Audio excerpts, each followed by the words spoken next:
கற்பனையில நெறைய விஷயம் நடக்குது. ஆ ஒரு மனிதர் வந்து ஒரு ஒரு வொர்க் பண்றாரு. He is a clerk.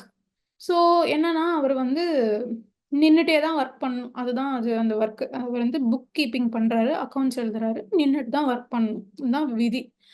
ஆ ஆனா அவருக்கு என்ன பிரச்சனை மென்டலானா, அவர் வந்து இந்த காசு ஃபினான்ஸ்லாம் ஹேண்டில் பண்றதுனால, ஏதோ ஒரு நாள் அந்த முதலாளி வந்து என் மேலேயே வந்து பழி தூக்கி போட்டுருவாரு. இப்போ ஒரு காசு தொலைஞ்சிருச்சுன்னா, அது நான் தான் காரணம் அப்டின்ட்டு ஒரு பழி என் மேல சுமத்தப்படும் அப்டின்ற ஒரு பயம் அவருக்கே இருக்கு உள்ள. ஸோ அதனால அந்த வேல பண்ண பிடிக்கல.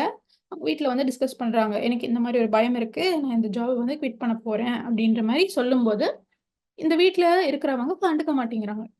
ஸோ அதனால என்ன பண்றாரு அவரு, எந்த ஆக்ஷனும் எடுக்காம அதே வேலையில கன்டின்யூ பண்றாரு. ஸோ அப்ப என்ன ஆகுதுன்னா, அவரோட ஒரு விருப்பத்துல இருந்து ஆட்டோமேட்டிக்கா என்ன ஆகுது, அவருக்கு அல்சர் வருது. நோய் வருது. அது ட்ரீட் பண்றாரு, சரியாகுது. திருப்பி வந்து ஜாப்ல ஜாயின் ஆறாரு. அப்போ என்ன ஆகுதுன்னா, அடுத்ததா காலுல அல்சர் வருது.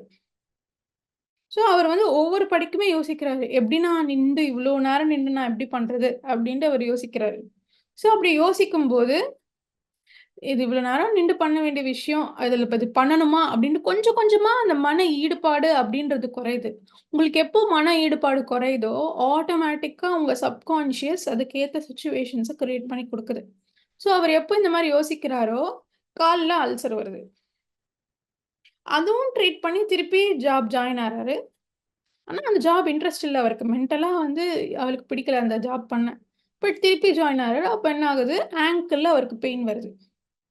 ஸோ, திருப்பியும் பெயின் வந்து கடைசியில அந்த ஜாப் குவிட் பண்ணி, அந்த ஹாஸ்பிட்டல்ல இருக்கும் டைம்ல அவரு ஒரு ஜாப் கத்துக்கிட்டு, அது அவருக்கு புடிச்சு அவர் பண்ண ஆரம்பிக்கிறார். ஸோ, இந்த கதையில இருந்து என்ன புரிஞ்சுக்கிறோம் அப்டின்னா, நம்ம இச்சைக்கு ஏத்த மாதிரி, நம்ம யோசனைக்கு ஏத்த மாரி ஆட்டோமேட்டிக்கா சப்கான்ஷியஸ் அப்டின்றது சிச்சுவேஷன்ஸ் உருவாக்கி குடுக்குது.